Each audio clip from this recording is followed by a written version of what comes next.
चलो आज वापस आ जाओ। हाँ ओके, तो लास्ट क्लास में हम लोगों ने पढ़ा था सीरीज कॉम्बिनेशन, है ना। और सीरीज कॉम्बिनेशन पर आई थिंक सो एक दो न्यूमेरिकल्स भी किया था, है ना। दो न्यूमेरिकल्स हम लोगों ने शायद एक न्यूमेरिकल सेट करा सीरीज कॉम्बिनेशन ऑफ रेजिस्टेंस पर।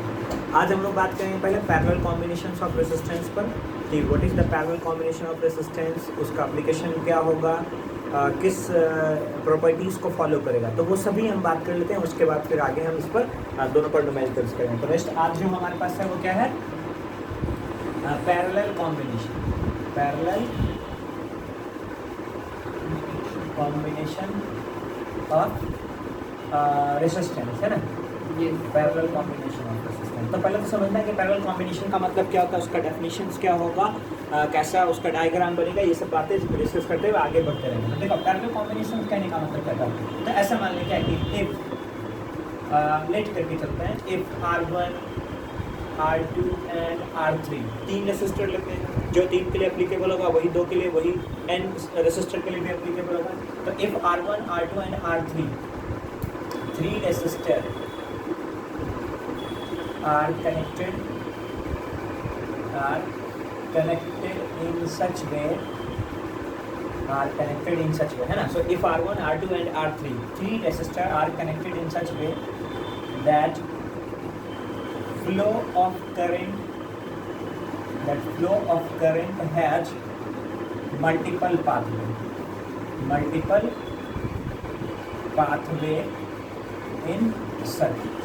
मतलब एक रेसिस्टेंस को सेल के साथ ऐसे कनेक्ट करते हैं, रेसिस्टेंस को सेल के साथ हम कुछ ऐसे कनेक्ट करते हैं कि उसमें करंट के पाथ के लिए क्या हो, मल्टीपल पाथवे मिल जाए। क्या मिले, मल्टीपल पाथवे मिले। तो R1 R2 R3 तीन टाइप का रेसिस्टर है और एक से रिलेट करते हैं। तो मान लो ये तीन रेसिस्टर है, मान लो ये आपका R1 है, ये मान लेते हैं आपका R2 है, और ये मान लेते हैं R3। तो तीनों को सेल के साथ कुछ ऐसे जोड़ना है कि करंट डिवाइड हो जाए। अगर तीनों कम उससे कोई मतलब नहीं, उसकी बातें बाद में हम डिस्कस करेंगे। तो मैंने क्या बोला आपको कि अगर मान लो क्या तीनों को एक तार से बांधना है तो सीरीज में चला जाएगा, और तीनों को अलग अलग तीन तार से मतलब तीन वायर से कनेक्ट कर दें तो कैसे चलेगा, पैरेलल में चलेगा। तो कहने का मतलब ऐसा कुछ होगा कि देखो कि हम क्या करें, दो टर्मिनल डिसाइड करें कि एक टर्मिनल ए है, दूसरा टर्मिनल बी है। दो टर्मिनल पहले डिसाइड किए, टर्मिनल ए से एक तार ले जाओ, दूसरा तार लो, तीसरा तार लो। वैसे ही टर्मिनल बी से भी तीन वायर ले लेते हैं, तीन वायर यहाँ से, तीन वायर यहाँ से।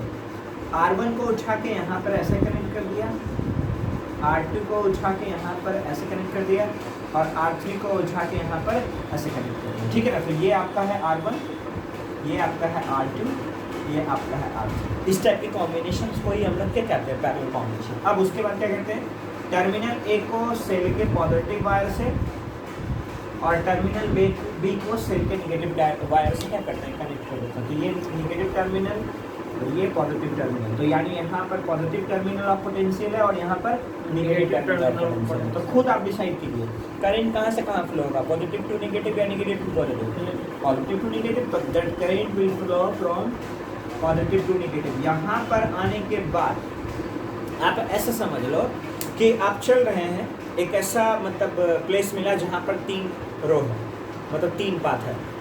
तो आपका पाथ जो चलने का डिस्प्लेसमेंट था वो क्या हो जाएगा, डिवाइड हो जाएगा।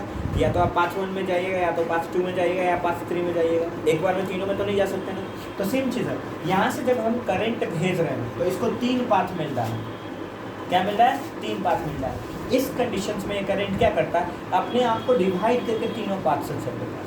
किस पाथ से चलेगा, तीनों पाथ से चलेगा। तो ये आई करंट यहाँ से डिवाइड होकर के पहले पाथ में आया I1 के साथ, दूसरे पाथ में आया I2 के साथ, और तीसरे पाथ में आया I3 के पास। और ये जिस पॉइंट पर वायर बहुत सारे होते हैं उस पॉइंट को हम लोग बोलते हैं जंक्शन पॉइंट। क्या बोलते हैं यहाँ पर, जंक्शन पॉइंट। तो सबसे पहला चीज़ पैरेलल कॉम्बिनेशन में ये ध्यान देना है, at junction point that current will divide. Current का क्या हो जाएगा, डिवीजन हो जाएगा। तो यहाँ से करंट डिवीजन हुआ, और फिर यहाँ से आने के बाद इधर से I1 करंट मिला, यहाँ से I2 करंट मिला, और यहाँ से I3 करंट मिला। अब ये आउटपुट करंट था। अब ये तीनों क्या है, इनपुट करंट है किस पॉइंट पे है, पॉइंट बी पे। अब इस जंक्शन पर ये तीनों जुड़ करके क्या बाहर कर देगा, आई। तो सर्किट में कितना दिया था, आई। वापस कितना मिल रहा है, आई। तो नेट क्या हो गया, net flow I. I minus I, zero हो गया ना, आई माइनस आई जीरो। यानी किसी जंक्शन पॉइंट से फ्लो होने वाला करंट का वैल्यू क्या हो जाएगा, जीरो। तो ये सबसे बड़ा सिग्निफिकेंट है किसका, पैरेलल कॉम्बिनेशन, किसका, पैरेलल कॉम्बिनेशन। तो ठीक है, तो 1 पाथवे, सेकेंड पाथवे, 3 पाथवे। यानी कहने का मतलब देखो, अगर ये दोनों हटा दें तो I1 ऐसे चल के आ जाएगा, अगर I1 हटा दे तो I2 ऐसे चल के आएगा, अगर I1 I2 दोनों हटा दे तो I3 ऐसे चल के आएगा। सिंगल सिंगल अगर चल के आएगा तो ऐसे चल के आएगा ना, I1 यहाँ से आएगा, I2 भी इधर से आएगा, I3 भी इधर से आएगा, और एक साथ जोड़ते हैं तब भी तीनों जुड़ के आएगा। तो कॉम्बिनेशन पर समझना है, यानी at junction, at junction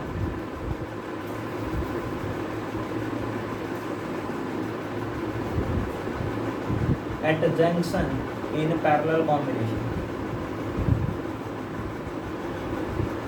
in parallel combination current will divide, current का क्या हो जाएगा, डिवीजन हो जाएगा। और करंट जब डिवीजन होगा तो I इज इक्वल टू क्या लिख सकते हैं, I1 plus I2 plus I3। ये क्वेश्चन 1 हो गया यहीं से। अब वो क्या है, I1 plus I2 plus I3 किसके बराबर है, I के बराबर, और यही डेरिवेशन में हेल्प करे। चलो नेक्स्ट, क्या सिंगल पाथवे है या मल्टीपल पाथवे, मल्टीपल पाथवे। तो multiple path is present for flow of current, current के फ्लो होने के लिए मल्टीपल पाथ, करंट के फ्लो होने के लिए कैसा पाथ है, मल्टीपल पाथ है। तो multiple path is present for flow of current, ठीक है। ओके, नाउ नेक्स्ट चीज़ें समझिए, नेक्स्ट एक चीज़ समझिए, ठीक है। नेक्स्ट क्या करते हैं, एक चीज़ समझते हैं। जैसे देखो, हमने बोला क्या, मान लेते हैं ये आपका एक रेसिस्टर है, ये क्या है आपका एक रेसिस्टर है R1, और यहाँ से हम क्या करें, एक सेल कनेक्ट करें जो कितने वोल्ट का है, 10 वोल्ट। कितना वोल्ट का है, 10 वोल्ट। तो एक बात बताइए कि अगर इस रेसिस्टर को हम 10 वोल्ट के बैटरी से कनेक्ट कर दे रहे हैं तो इसको कितना वोल्ट मिलेगा, 10 वोल्ट मिलेगा।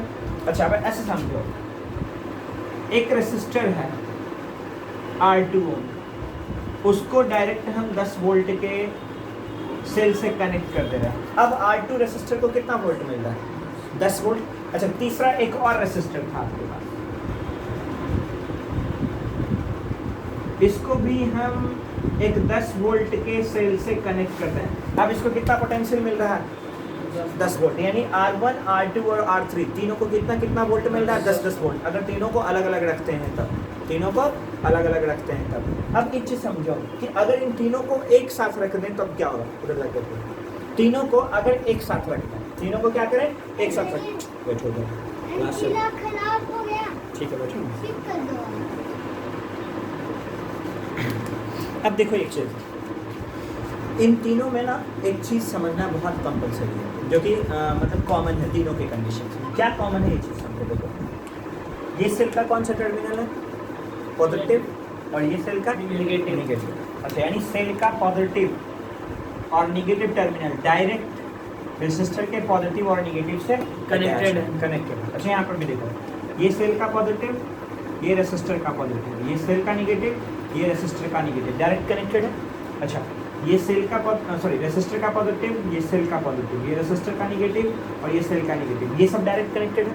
तो अगर डायरेक्ट कॉम्बिनेशन होगा तो टोटल पोटेंशियल मिलेगा, अगर डायरेक्ट कॉम्बिनेशन नहीं होगा तो सेल का जितना पोटेंशियल है उतना पोटेंशियल दूसरे सर्किट, दूसरे रेसिस्टर को नहीं मिलेगा। अब इन्हीं तीनों को अगर हम एक साथ लिखते हैं, इन्हीं तीनों को क्या करें, एक साथ लिखते हैं।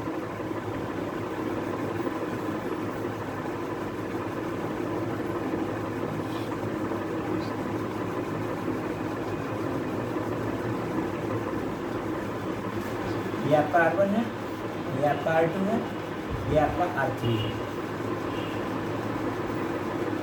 ठीक है। अब देखो, तो ये सेल का कौन सा टर्मिनल है, पॉजिटिव, तो ये सर्किट का पॉजिटिव, ये सेल का नेगेटिव, तो ये सर्किट का नेगेटिव। अच्छा, इन दोनों के बीच का डिफरेंस अगर 10 वोल्ट है तो R1 के मतलब A और B में R1 के बीच का डिफरेंस कितना वोल्ट होगा, 10 वोल्ट। अच्छा, R2 के बीच का डिफरेंस कितना वोल्ट? 10 वोल्ट। R3 के बीच का डिफरेंस कितना? 10 वोल्ट। यानी सीरीज कॉम्बिनेशंस में आपका पोटेंशियल ड्रॉप हो रहा था, लेकिन पैरेलल कॉम्बिनेशंस में पोटेंशियल का ड्रॉप नहीं होगा, तो पोटेंशियल क्या रहेगा?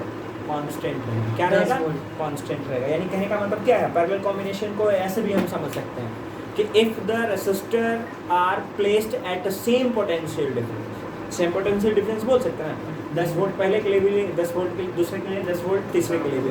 तो अगर रेसिस्टर को हम सेम पोटेंशियल डिफरेंस पे रखते हैं, इस टाइप का कॉम्बिनेशन कैसा कॉम्बिनेशन? Parallel combination. क्लियर है ना? तो क्या लिख सकते हैं यहाँ पर देखो, यानी कि if multiple resistor,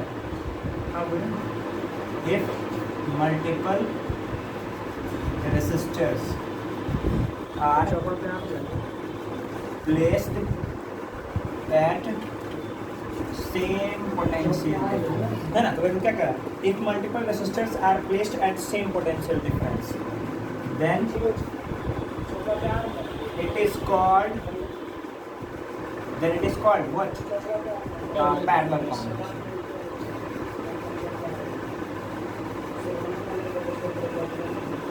It is called parallel combination. Clear है यहाँ तक? कोई कंफ्यूजन तो नहीं है ना? ओके, तो ये आपको एक कंडीशंस आपको पता करना था, यानी कि हम लोग लिख सकते हैं, देखो potential difference between R1 is equal to क्या लिख सकते हैं? VAB। Potential difference between R2 क्या लिख सकते हैं? VAB। Potential difference between R3 क्या लिख सकते हैं? VAB। मतलब हर जगह पोटेंशियल का डिफरेंस कांस्टेंट है। पोटेंशियल का डिफरेंस क्या है? कांस्टेंट है। मतलब पैरेलल कॉम्बिनेशंस में पोटेंशियल क्या रहेगा? कांस्टेंट रहेगा। क्या रहेगा? कांस्टेंट रहेगा। तो नेक्स्ट प्रॉपर्टीज, AB मतलब ये हैं टर्मिनल, AB टर्मिनल, ये ना देखो AB टर्मिनल है, potential between two terminal, potential between two terminal, यानी कि जो आपको समझना है यहाँ पर देखो नेक्स्ट प्रॉपर्टीज क्या था? Potential will be constant. क्या होगा आपका? Potential will be constant.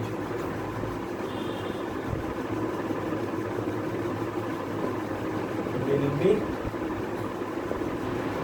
Constant. ठीक है, क्लियर है ना? पोटेंशियल क्या है? कांस्टेंट है। अब देखो यानी यहाँ से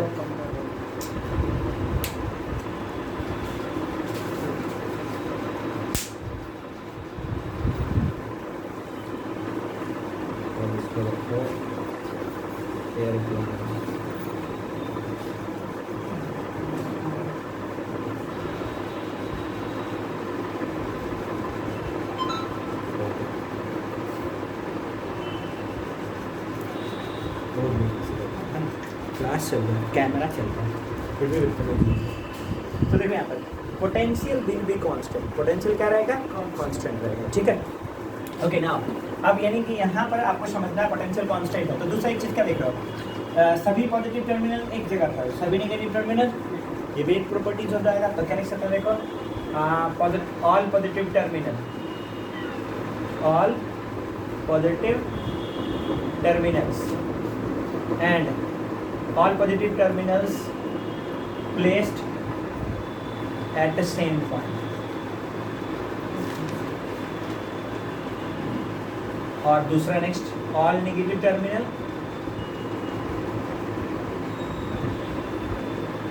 placed at सेम पॉइंट। मतलब सभी पॉजिटिव एक साथ और सभी निगेटिव आप क्या कर सकते हो? एक साथ कनेक्ट कर सकते हो। इसका मतलब ये होता है सभी पॉजिटिव एक साथ, सभी निगेटिव एक साथ। क्लियर है ना यहाँ से? ओके, अब देखो क्या करना है। देखो यहाँ पे समझना है कि अगर करंट कांस्टेंट है, सॉरी करंट डिवाइड हो रहा है और पोटेंशियल कांस्टेंट है, तो ओम के नियम से क्या लिख सकते हैं? From Ohm's law, from Ohm's law V equal to क्या होता है? IR होता है ना।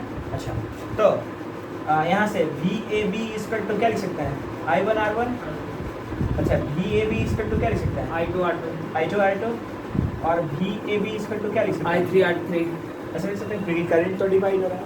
अच्छा, अगर करंट डिवाइड हो रहा है तो हम क्या, हमें I1 चाहिए, इसलिए यहाँ से देखो I1 equal to VAB bye R1। अच्छा, I2 equal to VAB by R2। अच्छा, I3 equal to VAB by R3। तो मतलब इस तरीके से करंट का वैल्यू मिल गया। अब हम लोग इक्वेशन में क्या देखे थे कि करंट इज इक्वल टू क्या था? I in parallel is equal to I1 plus I2 plus I3। अच्छा I is equal to क्या देखो I is equal to यहाँ से IP is equal to क्या लिख सकते हैं V by RP लिख सकते हैं फ्रॉम ओम्स लॉ। देखो ना current is equal to potential divided by resistance. तो current in parallel combination is equal to potential of the cell, और पोटेंशियल ऑफ द सेल कितना है AB VAB। So VAB divided by RP मतलब parallel combinations of that circuit. तो VAB by RP यहाँ से रखो is equal to I1 की value यहाँ पर VAB bye R1 plus I2 की वैल्यू यहाँ पर VAB bye R2 plus I3 की वैल्यू यहाँ पर VAB बाय R3। अब VAB कॉमन ले लें, अब VAB कॉमन ले लो। देखो यहाँ से VAB by RP equal to VAB common ले लें तो यहाँ से क्या मिला 1 by R1 plus 1 by R2 plus 1 by R3। तो VAB कैंसिल आउट हो गया तो बचा क्या आपके पास यहाँ से 1 by RP is equal to 1 by R1 plus 1 by R2 plus 1 by. So this is the expression of parallel combination of resistance. Parallelly combine करेंगे तो क्या मिलेगा एक्सप्रेशन, वो सब के सब 1 बाय R के फैक्टर्स में। किस फैक्टर्स में होंगे 1 बाय R के फैक्टर्स में। नोट कर लो उसको।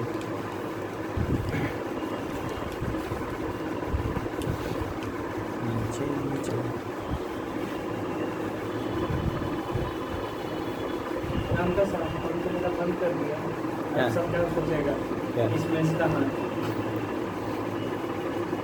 हाँ तो मेरा ही है। मतलब कि ओके तो देखो एक चीज़ समझेंगे यहाँ पर। अभी तक का डेरिवेशन आपको समझ में आया होगा है ना। तो डेरिवेशन से हम लोग क्या देखें यहाँ पर कि पैरेलल कॉम्बिनेशन का एक्सप्रेशन क्या मिला आपको, यानी 1 by RP equal to 1 by R1 plus 1 by R2 plus 1 by R3। इस तरीके से हम रेजिस्टेंस के कॉम्बिनेशन को फाइंड आउट कर सकते हैं। अच्छा इसको अगर मान लो क्या कि ऐसा 3 था तब तो हमने simple 1 by R1 plus 1 by R2 plus 1 by R3 कर लिया। अगर मान लो n रेजिस्टर होता, n रेजिस्टर के लिए भी क्या फॉर्मूला लगा सकते हैं 1 by RP equal to 1 by R1 plus R2 1 by R2 plus 1 by R3 plus 1 by R। ऐसा लिख सकते हैं ना। अच्छा अगर मान लो आइडेंटिकल रेजिस्टर हो तब क्या होगा for identical resistor, for identical resistor मतलब n रेजिस्टर हो और आइडेंटिकल नेचर का। अगर आइडेंटिकल नेचर का होगा तो क्या लिख सकते हैं 1 by RP equal to 1 by R plus 1 by R plus 1 by R plus 1 by R लिख सकते हैं। अच्छा सबको जोड़ेंगे तो n टाइम आएगा, यानी एक्चुअली में क्या आ गया 1 by RP equal to n by R लिख सकते हैं ना। अच्छा RP चाहिए या आपको 1 बाय RP चाहिए, फिर से आपको क्या चाहिए RP चाहिए। तो RP के लिए क्या करना है एक्सप्रेशन को उल्टा कीजिए। तो एक्सप्रेशन को उल्टा करेंगे तो क्या हो जाएगा R बाय।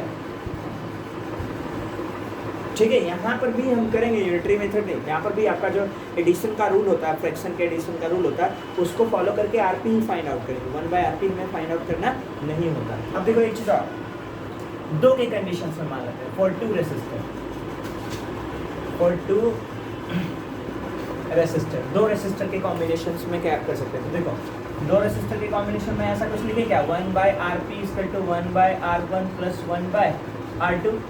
अच्छा R1 और R2 का अगर LCM ले लें, R1 और R2 का LCM ले लें तो क्या आ जाएगा R1 मल्टीप्लाइड बाय R2 आएगा।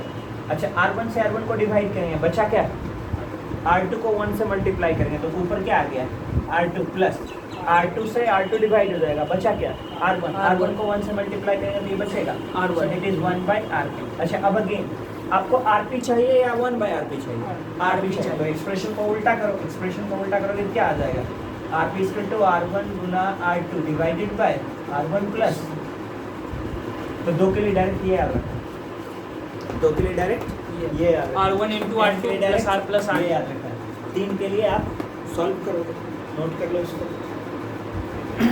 मतलब इसको देखो इस फॉर्मूला पर लगाएंगे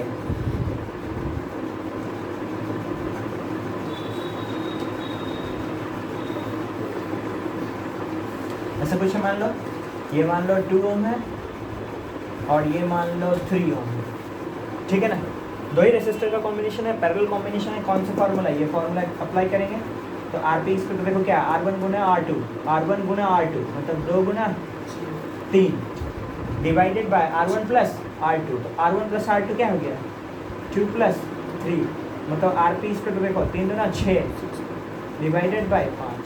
आरपी मतलब टोटल रेसिस्टेंस। हाँ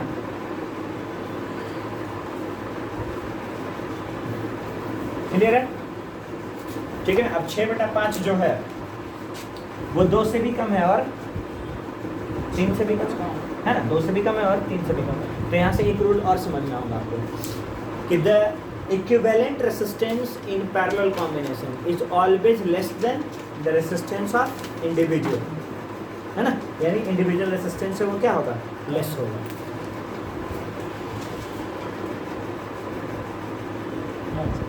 ओके तो देखो यानी एक चीज समझ में आ रहा होगा आपको, ठीक है। कोई भी मतलब मान लो 3 रेसिस्टर है, ठीक है, मानते हैं क्या 3 रेसिस्टर है,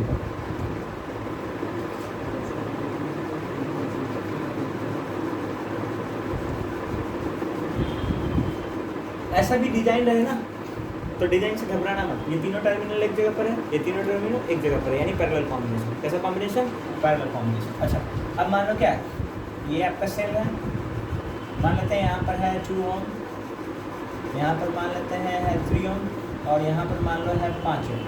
तो आपको पहला क्वेश्चन पूछ रहा है फाइंड आरपी, क्या पूछ रहा है आपसे, फाइंड आरपी कि कितना रेसिस्टेंस पैरेलल कॉम्बिनेशन का। अच्छा अब एक चीज़ और समझो, अगर मान लेते हैं इस सेल का जो पोटेंशियल है मतलब V इक्वल टू है मान लो ना 50 वोल्ट, कितना वोल्ट 50 वोल्ट, तो 50 वोल्ट के सेल को हमने इस 3 तरीके के रेसिस्टर से पैरेलल कॉम्बिनेशंस में कनेक्ट कर दिया। तो आपसे पहला पूछ रहा है फाइंड आरपी, दूसरा पूछ रहा है find current in each resistor, मतलब हर रेसिस्टर में कितना करंट है। तो रेसिस्टर में करंट एक जैसा या डिवाइड होकर के डिवाइड होकर, लेकिन पहले हम आरपी फाइंड आउट कर लेते हैं फिर हम करंट फाइंड आउट करते हैं। तो देखो पहला चीज आरपी हमें फाइंड आउट करना है, तो फॉर्मूला क्या कहता है, क्योंकि एक तो 2 रेसिस्टर तो है नहीं, डायरेक्ट फॉर्मूला लगा दें, 3 रेसिस्टर है, 3 रेसिस्टर की कंडीशंस में 1/RP इसका तो क्या लगाएंगे 1/R1 plus 1/R2 plus 1/R3 ऐसा कुछ लगाएंगे। तो देखो यहाँ से 1/RP इसका तो 1/R1 2 ओम है, R2 3 ओम है और 5 है, तो क्या लिखेंगे 1/2 प्लस 1/3 प्लस 1/5। अब देखो 2, 3 और 5 का एलसीएम लेना है आपको, तो 2, 3 और 5 का एलसीएम 5 3 या 15, 15 नहीं 30 हो गया, क्योंकि सब मल्टीप्लाई हो गया 30 वाला देखो यहाँ से 15 बार 15 10 10 या 30 6 बटे 30, सो 1/RP इतना हो गया। सो 15 10 25 6 31 बटे 30 इसको तो देखो कितना हो गया 15 10 25 से 31/30, तो आरपी कितना हो गया 30/31। ठीक है। अब इसको मान लो ना कि इसको मान लेते हैं 62 वोल्ट, ताकि आसान हो जाए कैलकुलेशन, क्या हो जाएगा आसान हो जाए। अब देखो या फिर 60 वोल्ट भी दूँ क्या कितना लगेगा 60 वोल्ट, कैलकुलेशन सिर्फ आसान हो जाए। तो दैट में देखो 60 वोल्ट है, कितना वोल्ट है 60 वोल्ट है, यहाँ पर क्या आ गया आरपी इक्वल टू 30/31। अब देखो यहाँ से second question find the current in each resistor. तो करंट तो ये है ना कि यहाँ से हम I एम्पियर भेजेंगे तो इसको कितना मिलेगा I1 इसको कितना मिलेगा I2 इसको कितना मिलेगा I3 तो पहले सर्किट का रेसिस्टेंस कितना है, उसके बाद फिर हम सिंगल रेसिस्टेंस फाइंड आउट करेंगे। तो सर्किट का देखो, circuit current in circuit, current in circuit जो होता है वो क्या बोलते हैं हम लोग आईपी बोलते हैं ना। अब देखो यहाँ से आईपी इज इक्वल टू क्या हो जाएगा V/RP, इसलिए आईपी इसके तो देखो पोटेंशियल ऑफ द सेल कितना है 60 डिवाइडेड बाय आरपी कितना है 30/31। अब यहाँ पर देखो 60/30 गुना 31 कितना हो गया 30 गुनी 60 31 गुना 62 एम्पियर का करंट चल रहा है। सॉरी कितना एम्पियर का करंट चल रहा है 62 एम्पियर हर छींक कोरोना निकल, ठीक है समझ में आ गया ना, क्लियर है। अब देखो यहाँ से समझो तीसरा है, यानी कि आपको जो टोटल करंट इससे चल रहा है वो कितना करंट चल रहा है 62। अब इनमें जो करंट होगा ना उसका सम किसके बराबर होना चाहिए 62 62 के बराबर होना चाहिए। कितना बराबर होना चाहिए 62 के बराबर होना चाहिए। तो 62 के लिए आपको पहला चाहिए I1, तो I1 इक्वल टू आपको याद है ना VAB/R1, तो that I1 equal to VAB कितना देखो 60 60/2 2 30 30 एम्पियर। 30 नहीं सर, ठीक है। I2 equal to again VAB बटा R2। अब देखो VAB कितना है 60, 60/3। R2 कितना आपका 3, 20 तो या 60 गुना 3 कितना ampere 20 ampere. Next I3 equal to क्या है 5 VAB बटा R3। R3, so I3 equal to VAB 12/50 60 बटा 5 और 12/50 60। अब देखो हमारे पास क्या होता है 50 + 60 हमारे पास होता है IP equal to I1 + I2 + I3। ये दोनों एक जैसा होना चाहिए, अगर दोनों एक जैसा नहीं है तो आपने कुछ गड़बड़ किया। अब देखो IP इक्वल टू I1 कितना है वहाँ पर sir 30 + 20 + 12 12 ampere equal to 62 ampere. देखो कुल करंट कितना है, समझ में आ गया ना, फिगर डिवीजन को नहीं। तो इस तरीके से हम किसी भी सर्किट से पास आउट होने वाला करंट फाइंड आउट कर सकते हैं। ठीक है, फिर नोट कर लीजिए इसको। Happy to see you.